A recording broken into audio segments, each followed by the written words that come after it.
Okay, so I'm gonna be watching this brand video, which is I think him reacting to a video, which is, I think is talking about how the Genshin storytelling is holding like a masterpiece of a story back. Which I will be honest, the storytelling isn't the best. I mean, definitely with the story quest. I mean, Skirk definitely did it the best.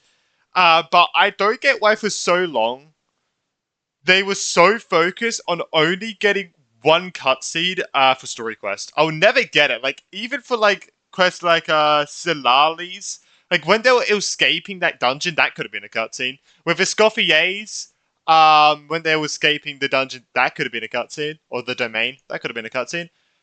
And I'm gonna be honest, that cooking cutscene should have been like 30 seconds longer. But Skirk's quest had 3 cutscenes. That was pretty pog, bro. And Skirk's quest was flipping amazing. So let's see. Like, well, stop. Just as a heads up, before we get into this video, I do want to say I loved the latest Archon quest. I thought it was. It still confuses me, but it still like confuses me like how some things can like work. But if you haven't, make sure you check out Cat with Blue Hats video with explaining the timeline. Trust me, if you're the tiniest bit confused, that will solve any of your confusion. It helped me out so much watching Cat with Blue Hats video. It was insane. He described the story. Oh my god, it made so much sense afterwards. I did do a reaction if you want to see that instead, but make sure you go like his video as well and watch it as well. But on my, by the way, my reactions on my extras channel. This is on my main channel. I'm posting everything on my main channel now. But yeah, oh my god, that video helped me out so much. Absolutely incredible. I preferred the Monster Archon quest, and I did have some criticisms of the latest Archon quest. Oh yeah, the fight should have been a cutscene. Called Newest Archon Quest, The Same Old Flaws, and I'm curious what it's about, and I do want to give my own input to this because I really liked a lot of the things that they're doing with the Archon Quest lately, but I do have criticisms as well. Okay, I just realized I'm covering up his head. So we're gonna put my head up here. Alright, there we go. Alright, let's go. And I hope that Hoyo willing to improve this for Nodcry specifically. True, I'm really excited to learn about all the stuff that's like stuck in books and stuff, because obviously I don't look at that at all. Very excited for Nodcry, so let's take a look. It has been a few weeks since the 5.7 live stream, and I've had some time to really sit with and process the latest Archon quest. Can I get 5 big booms? Boom! Boom, boom, boom, boom, boom. Oh, they did say that. After watching that in stream, the I was genuinely optimistic. I was actually excited to jump back into Teyvat for this one. There was a lot of people were, dude. Hey, after the 5.6 quest, a lot of people came back to the game. I think they did so many things right with both of these quests, but of course there's still going to be criticisms. If you when are we gonna get Dahlia, bro? you love something, it's got to criticize. Still hoping Dahlia's a little bit mischievous, man. I really hope he is. Sentiment coming out of the 5.6 story, a feeling that the narrative was finding a really solid stride. So naturally, the expectations was that 5.7 would continue. I'm using so much Nicholas, bro. I know he started playing it and then he said he hated it, but I mean, it's fine. I don't care.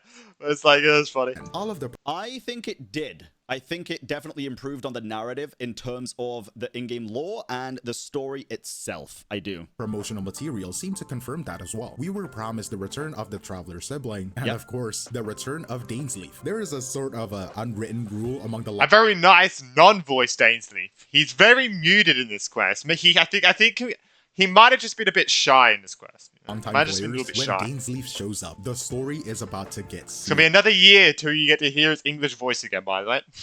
That is the most true statement you can probably make about The story is about to get serious. That is the most true statement you can probably make about Genshin Impact. That is incredibly true. His presence has always been a reliable indicator that we are about to move past the more self-contained regional conflicts and touch upon the central, foundational mysteries of the game. He is a harbinger of consequence, or something like that. So I went into the story quest with high, but I think reasonable expectations. And I think that's fair. I also had pretty damn high expectations after 5.6 specifically. Story we received was like complicated. It is a quest that needs to be examined from multiple angles to really understand it. So before we like I said at the beginning, watch Cat with Blue Hats video. The execution, the pacing, the dialogue, the things that make up the player's experience, it is important to first establish what the story quest was trying to be. To be fair to the writers of the story quest, A Space and Time for You is on paper one of the boldest story ideas Genshin has ever told. 1000%, and I really implore them for that. It was incredibly good. The way that the story starts is simple, but in a clever way. A key, identical to the Traveler's I didn't know. Like it was after I watched Brand's Quest, that I realized that Hidichu at the beginning was Diridith. Diridith. I didn't know until after I watched Brand's reaction to the whole quest that I'm like, oh my god, that Hidichu was her. Like that's when it clicked for me. I'm like, oh my god, that was insane. Oh, seeing Ruben's video. It is found in a cave. It is a real physical link that suggests a reunion with the sibling is finally, truly within reach. But this personal goal quickly spirals into something far more complicated. We are introduced to a character, Diridith, who isn't just another quest giver, not just another NPC, an NPC with a new face, by the way, but is literally new character model as well, which is also a very good sign, by the way. A person out of her own time, like a living piece of the past, showing up in the present. Her existence. Like the thing is, for an because she's obviously an NPC, right?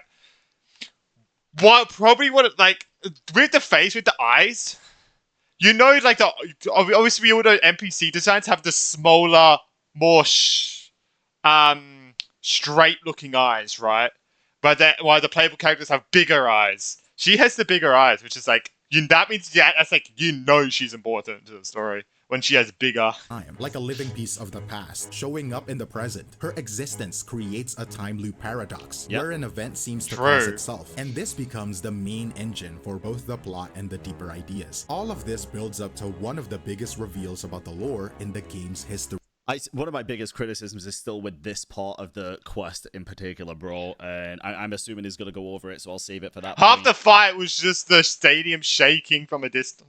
I think I gave the quest like an 8.5 out of 10. I'll explain why at the end. The Abyss Order's ultimate plan. We learn their goal isn't simple destruction, but a kind of universal rewriting. It is an attempt to bring the dead nation of Khaenri'ah back to life. Not with normal magic, but using memory and fate themselves as the building blocks through a device they call the Loom of Fate. This isn't just another regional crisis. The story is tackling some... I would never have thought that was the thing they were doing during the Khaenri'ah quest. When Khaenri'ah was talking about the Loom of Fate, I would have never thought of this. The big, complicated ideas. Yeah, I mean, they kind of have to. The game's going to be wrapping up in a couple of years, bro. It's insane. We are nearing the end game of Genshin Impact. Notcry is the rainbow road to the end game arc. As soon as Notcry is done, we're there. Snezhnaya is the end game. Then... probably Khaenri'ah. Then nobody fucking knows. Like cause and effect. With their history. They'll just do a Honkai Impact thing and go, Part 2! Everything... No, it was like Part 2, but then we just redo the whole story. Can actually be changed. And what really makes a nation? Is it the physical land, or is it the shared memories of its people? It is... What is this, Marika and Capitano's conversation? True. And it deserves to be recognized for that. And settling the mood for this whole experience, as always, is the music. It is almost a given at this point, but it's worth repeating. I do think the score is exceptional. It does a lot of the emotional work for the story, providing the sense of tragedy, wonder, and serious weight that the gameplay itself... That's a bold move showing... oh wait, I was gonna say that's a bold move showing Wuthering Waves, but that's that. That's a following thing. Wonder and serious weight that the gameplay itself sometimes fails to deliver. The music understands the assignment perfectly. It's entirely subjective, but if you are saying that Genshin music is objectively bad, like I've seen quite a lot of people say, I think you're just wrong. I mean, genuinely bad. I mean, wait, what's the thing? I mean, obviously everyone's entitled to their own opinion, but like, I think it's very good. Complicated. Because when you ignore how the story was presented, the animations, the pacing, the dialogue, and you just look at the blueprint of this story, it is genuinely interesting. The idea of your long-lost sibling creating a time loop to rewrite history out of a sense of guilt and duty, that is a fantastic idea that really makes you think. On paper, it should have been one of Genshin's finest moments, which, of course, brings us to the experience of actually playing it. Because a blueprint is not... Yeah, I agree with that take. I think the lore of, and again, I'm a lore player, bro. The lore of this quest was literally 10 I'll say I'm definitely more of a story player. I mean, obviously,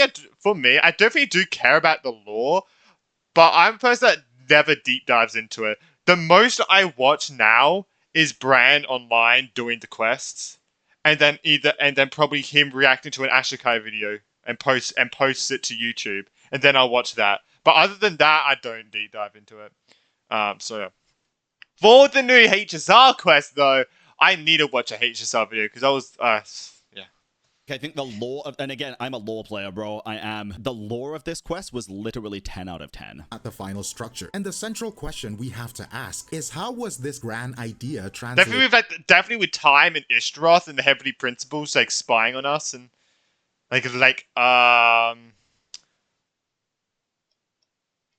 eavesdropping. Oh my god, I couldn't think of the word. Eavesdropping on us. I was like, what's the fucking word, bro?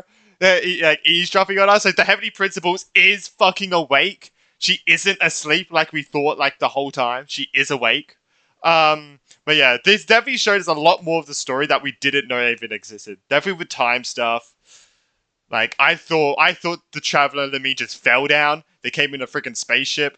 But no, they got cast down again. But they originally came here on a spaceship.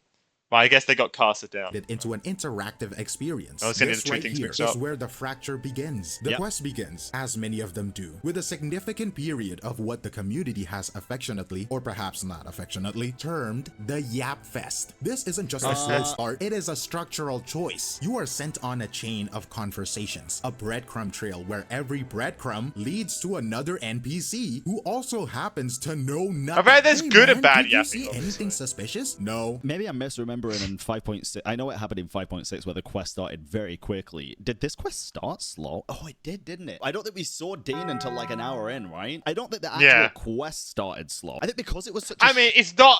Technically, it's not all about Dane, right? But it is technically, isn't short also. quest. Maybe it felt like it started quite slow. Do you have any information about the Abyss Order? Also no. And then you go to Just think about it. Skirt's quest was longer. another NPC. Did you see anything suspicious? No. The player is forced to invest their full attention for hours at a time. But the narrative return on that investment is Oh, Jesus Christ. Wait, oh my god. Bro, I don't care about watching Mr. Poke anymore. I don't care about his opinions. I'm sorry, I don't.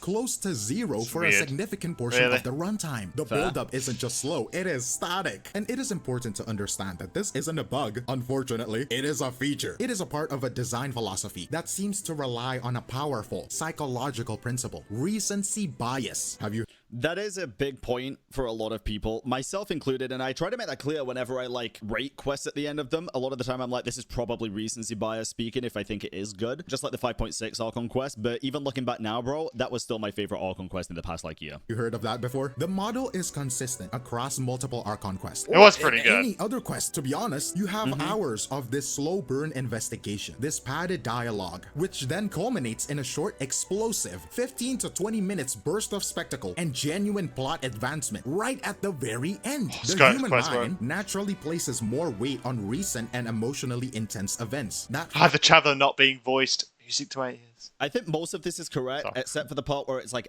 hours of build up. I think for this quest, a lot of the stuff was necessary. I feel The like it's build-up- not usually hours of build up. I don't think the quests are long enough to be hours of build up, to be honest. Unless you talk about like Act 3s of patches, then there's usually hours of build up. But I feel like it was pretty good. I feel like the pacing was fine. probably was pretty damn slow, but that is the case at a lot of quests. Not that it makes it good. I guess it's just something that we're used to at this point. But like meeting Diridith and then understanding like she can see monsters that we can't and vice versa and having to find it and stuff, that kind of build And up we get to hold hands with her just to see it. Oh, it's so cute. I'm okay with. In terms of Bro, Solali getting jealous over that? Oh my god. That was still so fucking funny. actual storytelling, I do wish they would have showed more animations. That is one of my biggest gripes with this entire True. quest. It felt very Obviously, I've always said that they need to show, definitely with story, like, story quests. More animations, please! static in that sense for me, Yeah, but I'll go yes. more into detail on that in a minute. final climactic twist, the revelation of the Luma fate, the confrontation with the sibling. That What other...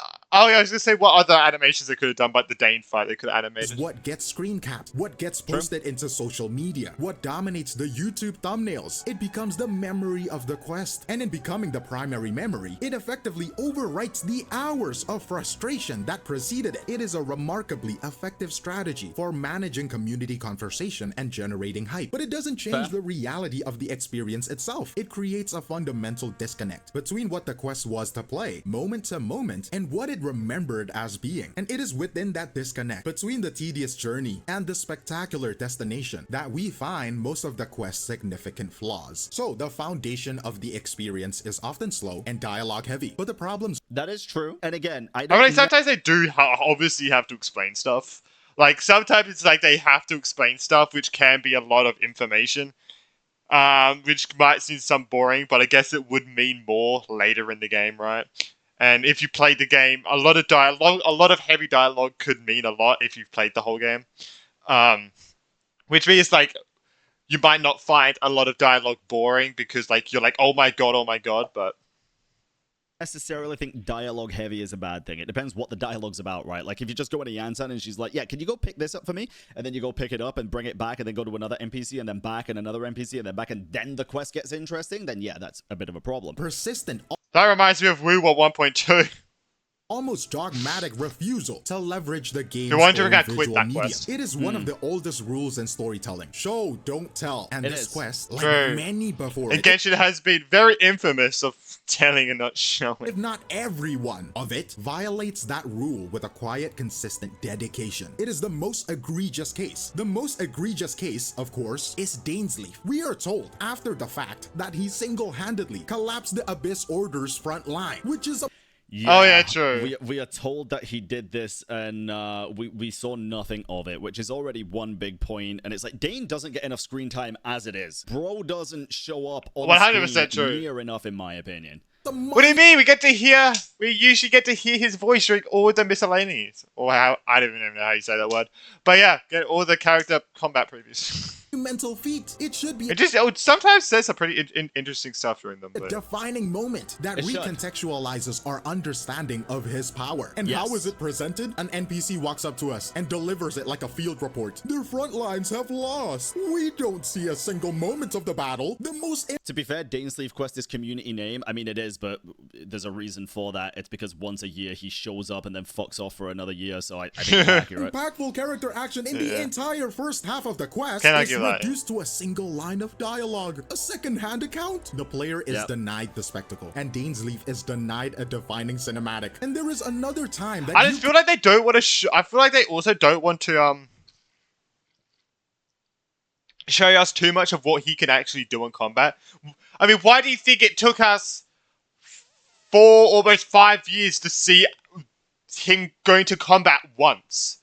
Why do you think it took us that long? Because they just don't want to show us, which obviously makes sense. Some things they don't want to show because they want you to they want to savor it for like when he either like releases or when something actually like insane like 20 out of 10 quest happens, like where's like going to like I don't know fucking going to Carnria, but bro, oh my god, we're probably gonna meet Dane in Carnria, aren't we? But yeah, I feel like they definitely don't want to show you something because they don't want to spoil, but This made me so unbelievably frustrated, bro. It is. Just one scoop of Vanish I Gold don't remember removes what the my toughest reaction- stains even in 30 minutes. Trust Vanish, forget stains. I probably laughed. Oh, could God. have animated Dainsleif fighting the Abyss Lecter, or whatever you call that creature is. What did you show? I'll have to watch a universe? Brian's video, I You definitely showed agree. a vibrating I think- rock? You off-screen the fight? What? Yeah, this is insane. I think this is where people have to understand the disappointment from this kind of stuff, right? I think it would have been so cool to show an in-depth fight scene of this. It is insane that they I'm just wondering, they really just don't want to show Dainsleif off too much, do they? literally off-screened it. There is a moment early on where Yansan is meant to Yansan. give Paimon a threatening look, implying that she should join a fighting competition. The Yeah. script is clearly written for a visual gag, but the animation doesn't deliver. Yansan's face remains static, lifeless. So Oh, what you're happens? showing or not telling? Okay. Paimon has to narrate the visual gag out loud for the audience. Oh no, don't look at Paimon like that. Look at you like what? The game is literally telling you what you're supposed to be seeing. Yeah, I don't know if this is limitations of the, like, it's Unity, right? The Unity engine that Hoyo have built for Genshin, since they use a custom I mean, I think this Unity is engine. fine. It's just not, since it's not like an animation thing. It's just like a normal conversation, like in like every single gacha game. Obviously, there can be like a little bit more, I guess, like face expressions. Definitely some really good face expressions in and so every good movement, like in the recent like Traveler Tales, there definitely been some good like moments in that, like definitely with like face reactions and stuff. Like the recent Traveler Tales have been very good with that, and I guess with HSR as well. But I don't know the reason, bro. I don't know why facial expressions. I mean, we've had more apparent facial expressions in other quests, like Lantern Right with Hu Tao, right? To be fair, it's guys, like I don't think many people Silali had a problem with this stuff, up the drunk until games started coming out that did have more expressionate faces. Like, and again, I'm comparing for the sake of this argument specifically, like Wuthering Waves, in general talking dialogue, the characters are much more expressive. It's just a fact. Because it has failed to show you. It feels less like a performance and more like... Yeah, she was laughing there, bro. Like, I mean... Because it has failed to show you. It feels less like a performance and more like the developers are just flipping a switch on a character model. Oh yeah, this dialogue, toggle smile, toggle sad, toggle cross hands one. That's probably what it actually is, to be honest. That becomes painfully obvious during this long dialogue-heavy scene. I mean, we also got this. Oh well, no, the traveler goes like this, right? Well, no, it's not this. It's this. You got to remember they don't ever touch themselves. I don't know why. I think it might be to do with like conflicts with like the models and stuff. But I always hate, even when I think with Wuthering Waves as well. Does Wuthering Waves do this? I'm not sure. But they never have them actually touch their head when they're doing like a head shake like that. They always have it like this, which always annoys me. It's like just touch your head. But maybe that's due to like conflicts with the models and stuff. I get this criticism. It causes it to glitch out. And this is what the community means when they criticize the game's over-reliance on a visual... With what is not a good comparison, Unreal Engine 5 works like shit. Yeah, except I'm not comparing the engines or anything. I'm just comparing the fact and I feel like engines and... I feel like whatever engine you use, you probably could do some more animations. What characters are more expressive. I don't think that's an engine limitation. I'm pretty sure I've seen games made on Unity that have more expression than this. I'm pretty sure. Presentation. The expectation for a game of this scale and with this level of financial success is a dynamic cinematic experience. The reality, too often, is static characters delivering text boxes. It creates this strange paradox where a multi-billion-dollar project... Sorry. Wait, Wuthering Waves is UE4? No wonder why it runs like shh. Frequently presents its core narrative with the apparent budget. Can you upgrade from 4 to 5 if you made your game in 4? I'm not sure. If you can, they should. If you can't, then well, that sucks. Brains of a small indie studio. Yeah, bro, exactly. Sit Lolly's animations were goated, dude. Absolutely amazing. Yeah, that's what I said. The joke about Hoyoverse is acting like they're an indie company. ZZZ's a Unity game? Well, there's your answer. That makes no money. It's not okay. If ZZZ's a Unity game, then no Unity company with millions of dollars has a fucking excuse, do they? A meme now. It is pointed criticism, born from the frustrations of seeing so much potential. But I guess it's like the underlying basis of the models. Like, obviously ZZZ is built from the ground up to have lots of like facial expressions, animations, jiggle physics and stuff, while I guess like Genshin, HSR, and Wuthering Waves aren't built from the ground up to have that much expression, right?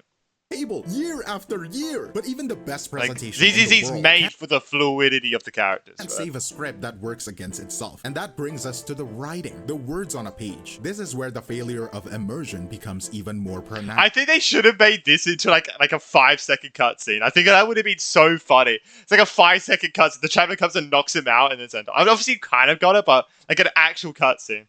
Oh, funny. Oh, interesting.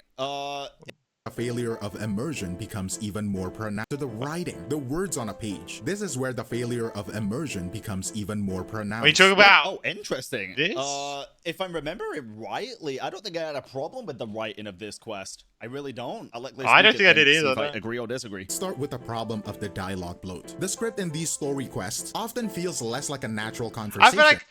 I feel like sometimes you need to take it fucking slow in these quests. You can't have a bang, bang, bang, bang, bang, bang, bang, bang. But I feel like sometimes you have to have some slow parts to digest what just happened and to build up to things. But it's not good to have the whole quest slow, and it's not good to have the whole quest fast. I feel like you have to have a good mixture, right? And more like it was written to meet a minimum word count for an essay. This feeling is amplified. I mean, true. Not this day was a great day. This day was absolutely amazing, fantastic, absolutely phenomenal today.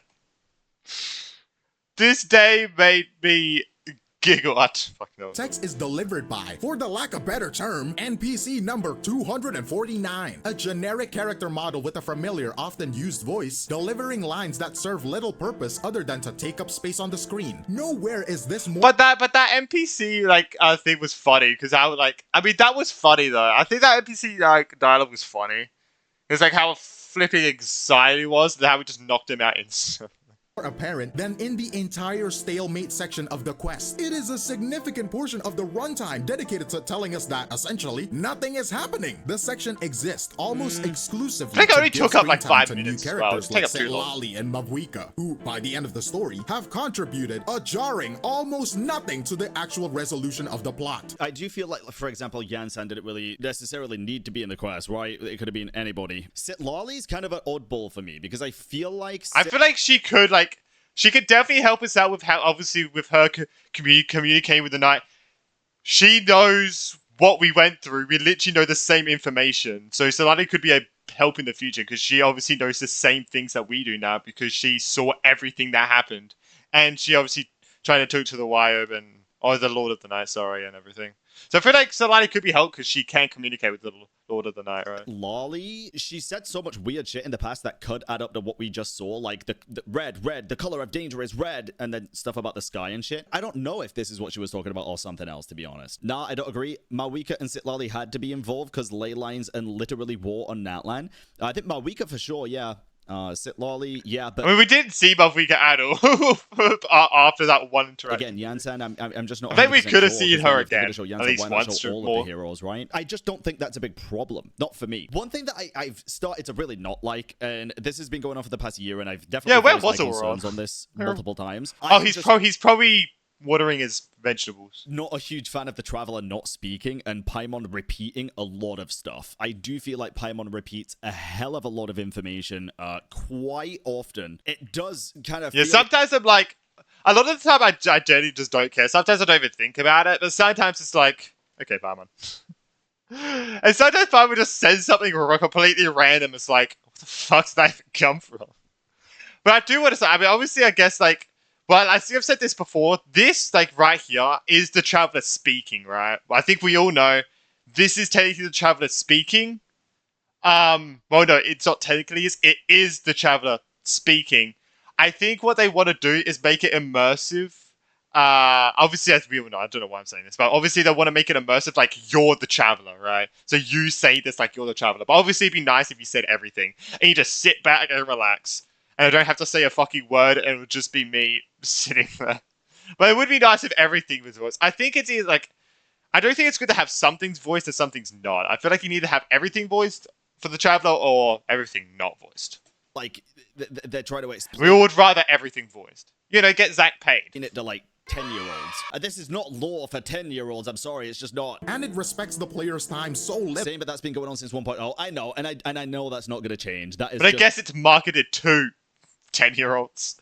So they have to make the 10-year-olds at least understand because it's marketed to the them, way that right? this game runs. So it's criticism, but it's not criticism with the intent of them changing it. I know that's not going to happen. That it becomes actively frustrating. It is filler that stands between the player and the actual story they came for. And if you're gonna defend the Setlali part, what did she do actually? She gave you oh, I had a dream the other day. Is that it? That's gonna be your argument? Oh god, don't. I just don't think this part of the criticism is that deep. I think it's very fair that you don't like that. Maybe it's just less important for me personally. Beyond just being bloated, however, the writing often feels mechanical. Characters don't act based on believable human emotion. They act in ways that are convenient for moving the plot from point A to point B. The most I was kind of confused by Diridith's sudden, oh my god, let me get in bed with the Traveler. This is fucking insane. I'm your biggest fan. Let me smash. That was That was kind of wild, I will admit. She was such a fangirl for the Traveler. It was kind of crazy. feel a little bit like, whoa, that's sudden and weird. most jarring example of this is Diridith's introduction. We meet her as she is fleeing for her life from invisible monsters. Yep. A genuinely terrifying concept. Yet, moments after we save her, literally a minute later, the trauma is completely forgotten. She immediately shifts into a well-worn trope of a nervous, starstruck girl confessing a strange and sudden affection for the Traveler. Yeah, in my opinion, that bit was... Hey, she got whipped up with the, she got saved by the knight in shining armor, bro. Shaq, you know when you got a knight in shining armor when he just takes all your worries away in. Just really fucking odd. Is so unnatural that even Paimon, the embodiment of cringe herself, seems weirded out by it. Her character is written this way because the plot needs her to establish an instant, intense connection to the traveler to make the time loop mechanics function. The character's emotional reality is sacrificed for the sake of the plot, and this mechanical feel permeates other interactions. There is the unearned, out of the blue glazing of the traveler from the characters they have just met. See, the thing is as well, though, I think this...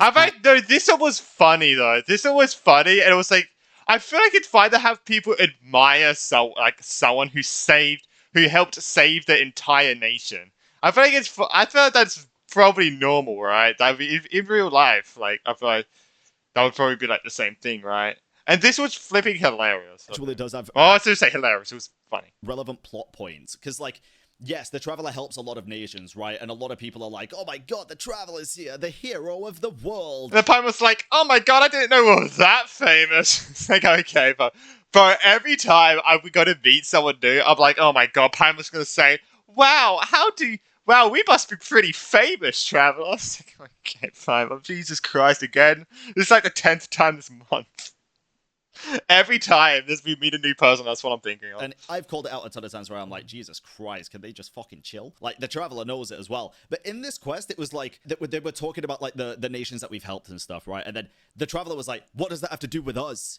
And it's like, I feel like all of this kind of is a segue into the Traveler showing us, the player, that their biggest goal and all they really fucking care about is getting out of this place. They'll help people because they feel the need to help people, and they'll probably feel good about it. He wants to get back to what he was doing 500 years ago. Get the fuck out of Teyvat with their sister and go, like, racing among the stars again. I feel like this quest showcased that pretty damn well. Yeah, they want to go to, like, Yu-Gi-Oh! 6 and, you know, Benaconi and stuff, you know? My opinion. Nervous anime boy NPC who delivers nearly 15 minutes of dialogue slop that could have been complete. Was it 15 minutes? Bro, I thought both the NPCs were 5 minutes. Damn, wait, was it really 15? Removed. There is... Okay, if it was actually nearly 15 minutes, kind of crazy. The token... Yeah, maybe, yeah. Yeah, I don't remember it going for that long. Jealousy from Setlali, which feels more like a checklist item than a character trait, which... I thought that was kind of cringe, but I also just thought... But the thing is... We've known she's like the Traveler. Like, it's not just a setup. Oh my gosh, she likes the Traveler now. We've figured it out over time that she really, really, really likes the Traveler. Definitely with the event. If you didn't do the that 1 hour event, like you wouldn't 100% know how much in love Silali is with the Traveler. But like I don't know what the event was 100%, but I know like it was like. She was like, oh my god, the Traveler wants to, like, share a book with me or something. It's like, something similar like that. It was like, that's where we found out, like, massively that she was in love with the Traveler. So I feel like this one was kind of funny, you know, because, like, we all know she's funny, in love. bro. I just thought it was pretty funny. Yeah. In my opinion, pretty so, cute. But it did feel forced because we know. It's still, yeah, exactly. Come on. It's pretty cute, dude. Sitlali's great. I think Sitlali is one of my favorite Natlan characters. She's True. just fun. I see her appear on screen. I know not to expect 100% like seriousness all the damn time. It's just cute, bro. I'm alright with it. It doesn't fucking bother me. It is a collection Same, of it doesn't bother tropes me at all. that feels less like organic storytelling and more like the... And then we also got Hugh I mean, it is like the thing. It's like, oh, okay, one of the characters falls in love with the main character again. It's like, I mean, I could definitely see getting over that real quick. Writers are 100%. pressing every known button for maximum awkwardness. When the writing feels this artificial, it pulls you out of the game completely. It reminds you that you're playing a game with systems and objectives, not experiencing a living, breathing world. And when the writing constantly reminds you that you're playing a game, a set of systems and objectives, it highlights the biggest and most persistent questions of all. I don't know, maybe I'm just massively ho-pilled, but I don't really see a lot of this. Definitely when I'm playing, I don't see a lot of this. Like, what he's talking about. I just enjoy the journey, alright? I'm a person I enjoy the journey along the way. A question that extends far beyond this one quest and into the very structure of... I like that I'm literally watching an anime now, which is all about being in love. Oh no, I think it's called... Oh, I don't know what's called, something... I don't know her name, I keep forgetting, it's like... So it's an A, it's like... Ayla? Ayla subtitles hides her feelings in Russian. I'm watching that now. I've watched. It's funny. It's fucking funny. Oh my god. Maybe my like expectation, not expectations, but like meters like really low to the ground. But it's like I find that really funny. I do. Genshin's narrative philosophy. If our actions within the story don't seem to matter to the world around us, then what really was the point? It brings us to a critique voiced by many creators. Let me go back over that for Don't a feel second. with the key one. That extends far beyond this one quest and into the very structure of Genshin's narrative philosophy. If our actions within the story don't seem to matter to the world around us, then what really was the point? I've never got the Yeah, I guess. I mean, if they give to you the illusion of choice, then yeah, it's like, what's the fucking point of giving me this choice, illusion of choice? But I feel like you just gotta treat Genshin like you're watching an anime, like you're playing like an anime. Like, do you have like a choice in the matter of what happens in an anime? No. Do you have a choice of like what happens during like the Genshin plot? No. So it's like I feel like it's like you gotta treat it like you're watching like an anime. It's like you're just enjoying it, you know? impression that our actions in the story don't matter to the world around us, though. Maybe this is the theorist talking in me as well. The Traveler is a fucking descender, of course. Or are you talking about not the player but the actual traveler doesn't have a point being here? Oh, I really miss the point of that. I thought the traveler has huge impacts on the world. And what the traveler when the traveler decides to help, it has huge impacts like Samaru, like Fontaine, like Liyue, Inazuma, Mondstadt. Literally every nation we've been to have had huge impacts by the choices the traveler technically made with like helping Of out. course, he can affect fate. He can change the outcome of whatever the fuck is going on. Yeah, we literally changed the fate of like every single nation we've been A critique voiced by many creators and longtime players who have followed this game for years. A growing fatigue from being, as one put it, tired of not seeing any results. The game consistently tells stories with universe-altering stakes, but the universe itself remains I mean, the thing is with this quest as well, maybe people aren't talking about, because I don't care. I don't care. But it's like the cutscenes were like massively action-packed, right? Definitely like along with like Skirk's quest where the cutscenes were action-packed. At least two of them were action-packed. One of them was nice, like very nice and chill. But I feel like these ones weren't action-packed, but they were nice, which obviously I like. stubbornly, as almost well. defiantly, Not everything This needs to quest be in action-packed. particular is perhaps the most extreme example we have ever seen. The story concludes Is it?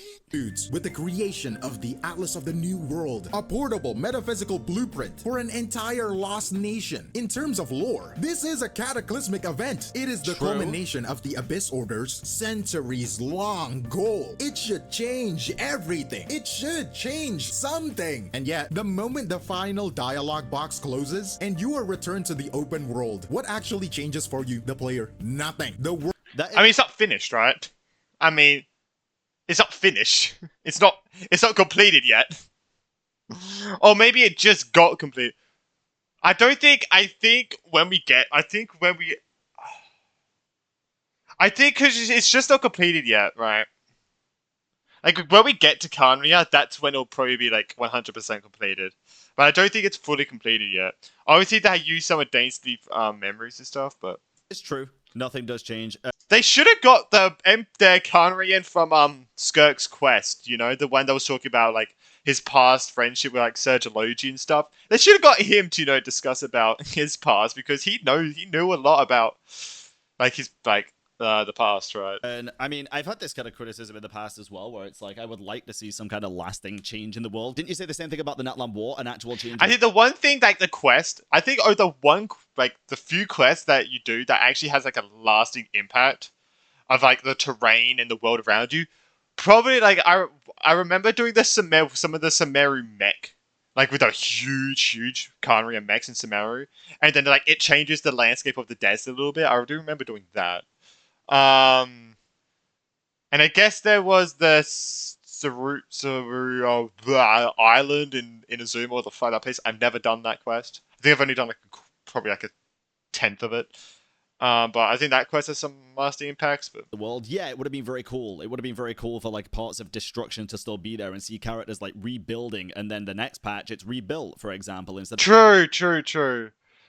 of it just being instantly. But I guess that would only have to. I guess I would say, but it's like what happens with like new players when they get there and stuff, and they're not in that patch anymore. But I guess it's like if you did the quest, this is what it changes like some of the code in the game to like have it a little bit destroyed.